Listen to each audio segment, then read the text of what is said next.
23 मई की ये तस्वीरें हिंदुस्तान शायद ही कभी भूल पाए। नरेंद्र मोदी की कमान में बीजेपी ने वो कर दिखाया जिसका अनुमान बड़े बड़े नहीं लगा पाए।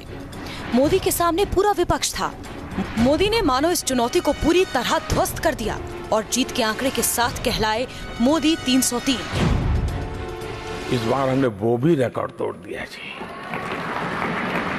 और भारत की आजादी के बाद पार्लियामेंट में इतनी बड़ी तादाद में महिला एमपी बैठने की पहली घटना हुई। ये अपने आप में बहुत बड़ा काम हमारी मातृशक्ति के द्वारा हुआ है। 17वीं लोकसभा में प्रधानमंत्री नरेंद्र मोदी की जीत आजाद हिंदुस्तान में एक रिकॉर्ड जीत है। लेकिन देखा जाए तो इस लोकसभा ने भी एक रिकॉर्ड बनते हुए देखा है। पहली बार देश के इतिहास में 78 महिला सांसद जो हैं चुनकर लोकसभा में पहुंच रही हैं। यानी 2019 में लोकसभा में 14% महिला सांसद होंगी जो देश की लेडी लीडर कहलाएंगी। 17वीं लोकसभा भारतीय लोकतंत्र में नारी शक्ति का प्रतीक होगी। चुनाव के दौरान देश भर में 724 महिलाएं चुनावी मैदान में उतरी थीं, जिनमें से 78 ने विजय पताका लहराई। सबसे ज्यादा महिला उम्मीदवार कांग्रेस ने उतारी थीं। कांग्रेस के टिकट पर 54 महिला उम्मीदवार चुनाव लड़ी, तो बीजेपी ने 53 महिला उम्मीदवारों को टिकट दिया था। पूरे चुनाव के दौरान चुनावी मैदान में महिलाओं की मौजूदगी पर देश भर की निगाहें टिकी रहीं। राजनीति में नारी शक्ति को पहचानने और देश के सामने लाने की कोशिश न्यूज नेशन ने भी की अपने शो लेडी लीडर के जरिए, जिसके बाद हम देश के अलग अलग हिस्सों में गए जहां से महिला उम्मीदवार जो है राजनीति के मैदान में पुरुष उम्मीदवारों को टक्कर देती हुई नजर आ रही थी।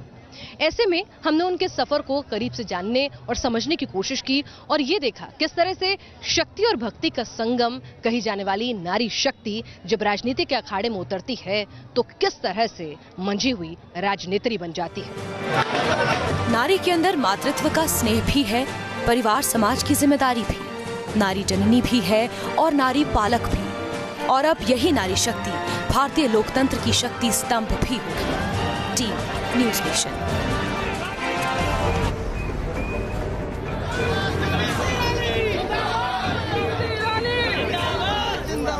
लोकसभा के इन लेडी लीडर्स में जो नाम सबसे ज्यादा सुर्खियों में है वो है स्मृति ईरानी। स्मृति ईरानी ने वो कर दिखाया जिसकी उम्मीद किसी को नहीं थी। कांग्रेस और गांधी परिवार के गढ़ अमेठी में स्मृति ने राहुल गांधी को पटखनी दे दी।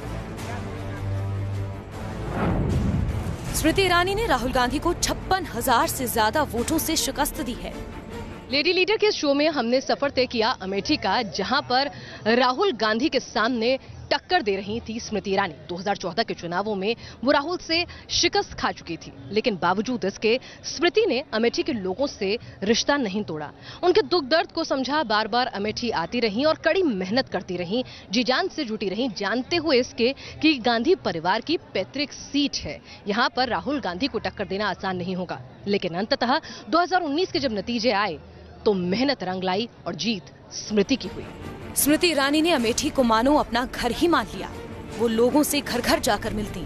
जब किसी की आंखें छलकती तो स्मृति के दिल का दर्द भी छलकता। वो दिलासा भी देती और आने वाले वक्त में उम्मीदों की रोशनी भी दिखाती। न्यूज नेशन के कैमरे पर खुद स्मृति ने कहा था कि अमेठी उनके घर जैसा है और अमेठी का हर बाशिंदा उनके परिवार के सदस्य जैसा। चुनावी चुनौतियों से भरे इन अल्फाजों में एक नारी के हृदय की संवेदनाएं भी शामिल होती थी। मुझे लगता है जब आप राजनीति के साथ साथ पब्लिक लाइफ में होते हैं तो आपको तैयार रहना चाहिए कि आप पर लांछन लगाए जाएंगे, आपका उपहास होगा, आपका अपमान होगा, क्योंकि अगर आप इतने सेंसिटिव हैं तो आपको पब्लिक फिगर होना ही नहीं चाहिए।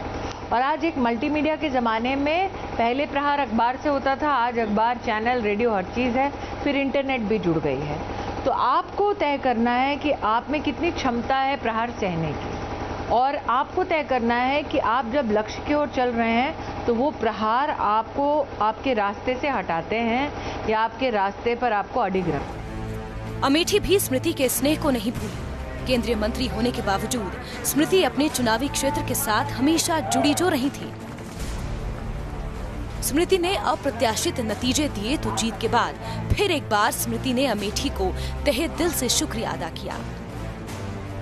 मुझे खुशी है कि नरेंद्र मोदी के नेतृत्व पर और भाजपा के संगठन पर राहुल गांधी जी ने इतना विश्वास व्यक्त किया कि वो आश्वस्त हैं कि हम अमेठी की देखभाल करेंगे।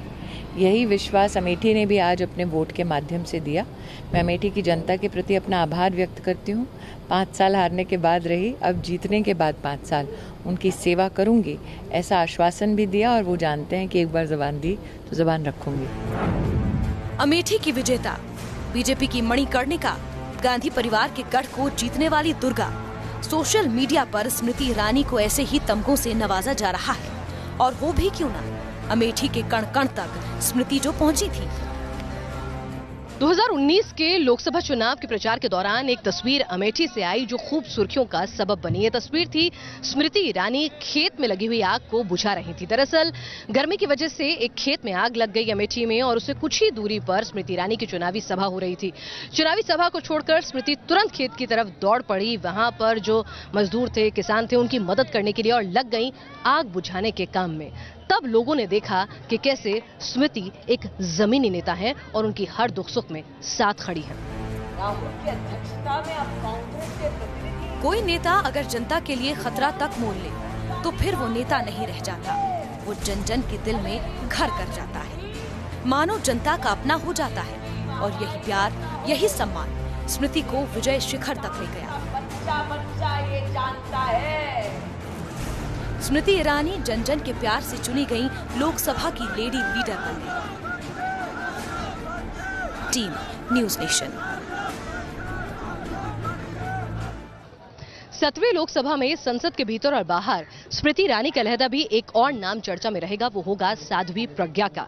जिस तरह से अपनी पहली ही राजनीतिक पारी में उनके सामने दिग्विजय सिंह जैसे दिग्गज खड़े थे, उन्होंने उनको न सिर्फ शिकस्त दी बल्कि भारी अंतरों से उन्होंने जीत हासिल की है।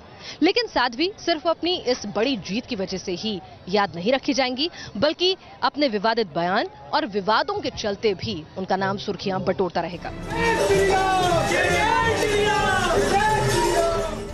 साध्वी प्रज्ञा को जब बीजेपी ने भोपाल से प्रत्याशी घोषित किया था, तभी से विवाद शुरू हो गए थे। आतंकवाद की आरोपी रह चुकी शख्सियत को चुनाव में उतारा गया तो सवाल उठने लाजमी थे। लेकिन सवालों से अलग साध्वी अपने चुनावी सफर पर अग्रसर हो चली। वो सफर जिसके दौरान शहीद हेमंत करकरे तक पर विवादित बयान दे डाला। न्यूज़ नेशन के शो राम रक्षा राष्ट्रवाद में जब साध्वी से हमारा आमना सामना हुआ तो साध्वी बेबाकी से अपनी बातें रखती नजर आईं। राम के नाम पे राजनीति वही लोग करते हैं जो राम के गुणों को नहीं जानते, यानी अज्ञानी जो व्यक्ति होते हैं, विधर्मी जो लोग होते हैं, उनको सौभाग्य ही नहीं है, उनका दुर्भाग्य है कि ना तो वो राम को समझने की क्षमता रखते, ना बुद्धि रखते, ना उनके संस्कार है, ना उनका पिंड है और ना प्रारब्ध है। जी होता है ना, जैसे रावण था, राम को बहुत ज्ञानी था, राम को जानते हुए भी राम उसके समक्ष हैं, लेकिन वो राम का दुश्मन है। साध्वी प्रज्ञा हर मौके पर बेबाकी से अपनी कहानी कहती रही। सवाल उठे तो उठे, लेकिन शायद साध्वी को इसकी परवाह नहीं थी। भगवाधारी साध्वी लगातार आगे बढ़ती रही। बयानों के चलते चुनाव आयोग ने प्रचार पर बैन भी लगाया तो साध्वी भगवान की शरण में जा पहुंची। कहीं ढोल मंजीरों के साथ कीर्तन किया तो कहीं मंदिरों में सेवा की।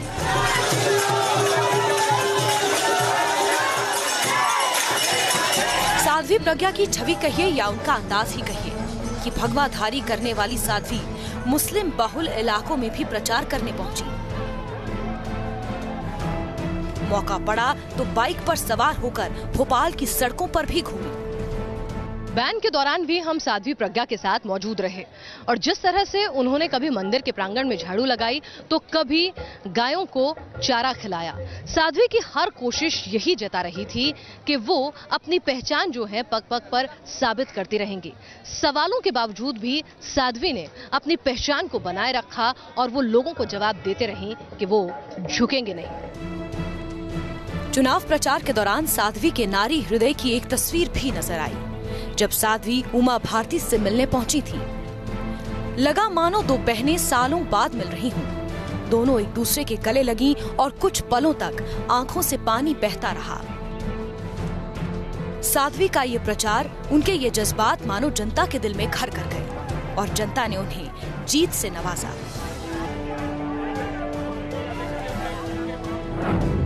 भोपाल सीट से साध्वी ने बड़ी जीत दर्ज की। उन्होंने कांग्रेस प्रत्याशी दिग्विजय सिंह को 3.5 लाख से ज्यादा मतों से करारी शिकस्त दी। जीत के फौरन बाद साध्वी लोगों से मुखातिब हुई और बता दिया कि राष्ट्रवाद की लहर उनके अंदर हिलोरे मारती रहेंगी। Team news nation. 17वीं लोकसभा में ये लेडी लीडर देश की नारी शक्ति की प्रतीक बनकर बड़े फैसलों का हिस्सा बनेंगी।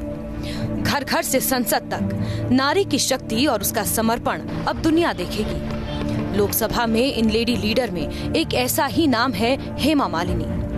मथुरा की सीट से चुनावी मैदान में उतरी हेमा मालिनी ने राष्ट्रीय लोकदल के कुंवर नरेंद्र सिंह को तकरीबन 3 लाख वोटों से हराया। हेमा मालिनी की ही तरह बीजेपी के एक और फिल्मी चेहरे ने अपना विकेट या यूं कहें कि सीट बचाई। ये है चंडीगढ़ से बीजेपी की विजेता किरण खेर। 2014 की मोदी लहर में किरण खेर ने चंडीगढ़ में विजय पताका लहराई थी। 2019 में भी किरण खेर ने जीत अपने नाम की। उन्होंने तकरीबन 50,000 वोटों के मार्जिन से अपनी सीट बचाई। बीजेपी के टिकट पर चुनावी मैदान में उतरी पूनम महाजन की चुनौती आसान नहीं थी। पूनम को टक्कर दे रही थी प्रिया दत्त। वही प्रिया दत्त जिनके नाम के साथ उनके पिता सुनील दत्त की विरासत और भाई संजय दत्त का स्टारडम भी जुड़ा था। प्रिया दत्त भी एक मंझी हुई सियासतदान है, लेकिन पूनम महाजन इस चुनौती से दबी नहीं, डटकर सामना किया। दरअसल पूनम महाजन ने हर मौके पर जनता को तरजीह दी और उनकी जरूरतों को समझा। कड़ी टक्कर होने के बावजूद पूनम महाजन प्रिया दत्त को शिकस्त देने में कामयाब रही। मुंबई उत्तर मध्य सीट से पूनम महाजन ने तकरीबन 1.5 लाख वोटों के अंतर से जीत दर्ज की। पंजाब से भी लोकसभा को एक लेडी लीडर मिली। नाम है हरसिमरत कौर बादल। पंजाब की राजनीति के रसूखदार कद्दावर परिवार से ताल्लुक रखती हैं हरसिमरत कौर, लेकिन इस बार भटिंडा से उनके लिए मुकाबला आसान नहीं था। शुरुआती रुझानों में हरसिमरत जो है पिछड़ती हुई भी नजर आ रही थी, लेकिन अंत में फतेह ने हरसिमरत के कदम चूमे। ये खुशी बताने के लिए काफी है कि भटिंडा से हरसिमरत को मिली ये जीत उनके लिए कितनी अहम है। कांग्रेस के अरमिंदर सिंह रज्जा ने कड़ी चुनौती पेश की थी, लेकिन हरसिमरत तकरीबन 21,000 वोट से जीती और नतीजों के फौरन बाद जनता को शुक्रिया भी अदा किया।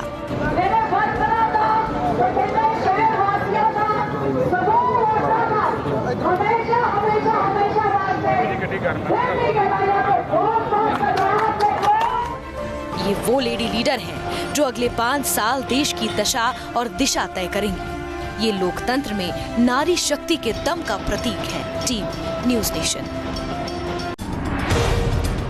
2019 के लोकसभा चुनाव में एक राज्य पर सबकी नजर बनी रही। ये राज्य था पश्चिम बंगाल। वजह थी दीदी की सत्ता और बीजेपी की दमदार चुनौती। बंगाल की धरती पर दीदी को चुनौती देना बड़ी बात थी। चुनाव ने सब कुछ देखा। हिंसा हुई, खून बहा, चुनाव में गड़बड़ी के आरोप लगे,